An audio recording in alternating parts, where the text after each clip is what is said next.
कहानी। दो किसान भाई का बंटवारा। एक छोटे से गांव में दो किसान भाई रहते थे। बड़े भाई का नाम रामू था और छोटे भाई का नाम श्यामू।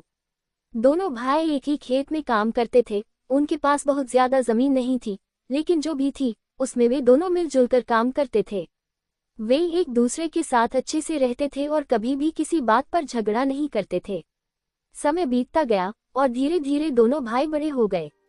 एक दिन रामू ने सोचा कि अब हमें अपनी अपनी जमीन अलग कर लेनी चाहिए, ताकि हम अपनी अपनी मर्जी से काम कर सकें और ज्यादा कमाई कर सकें। रामू का विचार था कि अगर दोनों भाई अलग अलग जमीन पर काम करेंगे तो दोनों को अधिक लाभ होगा। लेकिन श्यामू को यह विचार ठीक नहीं लगा।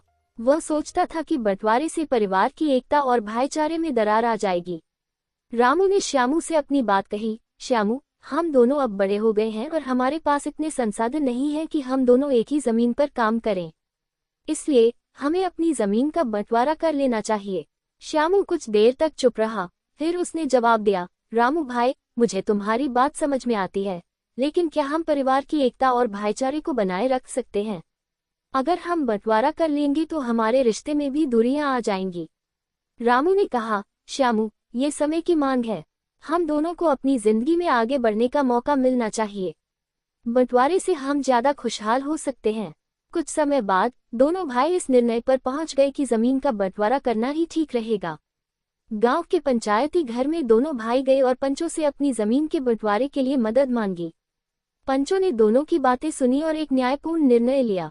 जब बंटवारा हुआ तो रामू को खेत के एक हिस्से में अच्छे जल स्रोत मिले, जबकि श्यामू को दूसरा हिस्सा मिला जहां फसल उगाने के लिए बहुत उपयुक्त जमीन थी।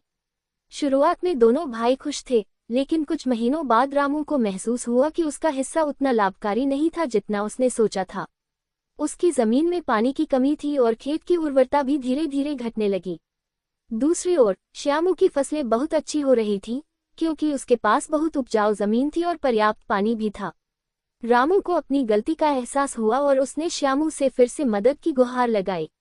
श्यामू ने रामू को समझाया, भैया, जमीन का बंटवारा सिर्फ संपत्ति का नहीं, बल्कि हमारे रिश्तों का भी था। हम एक दूसरे से अलग हो गए हैं, तो अब हमें अपनी समस्याओं का हल खुद ही ढूंढना होगा।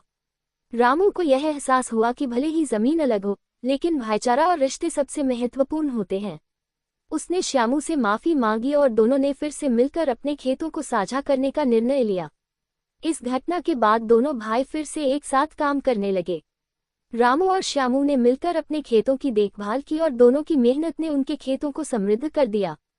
वे समझ गए थे कि असल संपत्ति जमीन नहीं, बल्कि उनका भाईचारा और एक दूसरे का साथ था। इस कहानी से हमें ये सीखने को मिलता है कि बंटवारा सिर्फ संपत्ति का नहीं, रिश्तों का भी होता है।